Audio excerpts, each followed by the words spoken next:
नवापूर शिक्षणशास्त्र महाविद्यालयात व्यसनमुक्ती सप्ताह साजरा। नंदुरबार येथील आनंदवन व्यसनमुक्ती उपचार व मार्गदर्शन केंद्राचा सक्रिय सहभाग।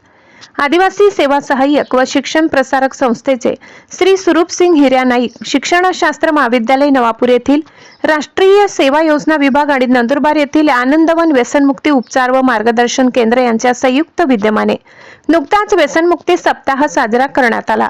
या प्रसंगी कार्यक्रमाचे अध्यक्ष प्राचार्य डॉक्टर संजय अहिरे तर प्रमुख मार्गदर्शक म्हणून आनंदवन व्यसनमुक्ती उपचार आणि मार्गदर्शन केंद्र येथील संस्थेचे संस्थापक अध्यक्ष डॉक्टर मधुकर देसले, पर्यवेक्षक सुभाष कोकणी आणि समुपदेशक लक्ष्मण बागुल यांचे मार्गदर्शन लाभले। या प्रसंगी आनंदवन व्यसनमुक्ती उपचार व मार्गदर्शन केंद्राच्या विविध योजना आणि चालवलेली उपक्रम याविषयी माहिती सुभाष कोकणी सर यांनी सांगितली। उपस्थित सर्व विद्यार्थ्यांना प्राचार्य डॉक्टर संजय अहिरे यांनी आयुष्यभर व्यसनमुक्त राहण्याचा संदेश दिला।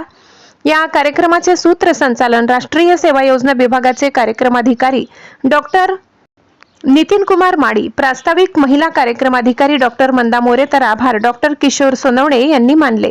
या कार्यक्रमाच्या यशस्वीतेसाठी ज्येष्ठ प्राध्यापक डॉक्टर जगदीश काळे, प्राध्यापक फिलिप गावित, विजय वेताळ, वकार शेख, प्रतीक गावित, कविता वसावे, शिक्षणशास्त्र महाविद्यालयातील सर्व विद्यार्थी, शिक्षक, शिक्षिका यांनी प्रयत्न केले।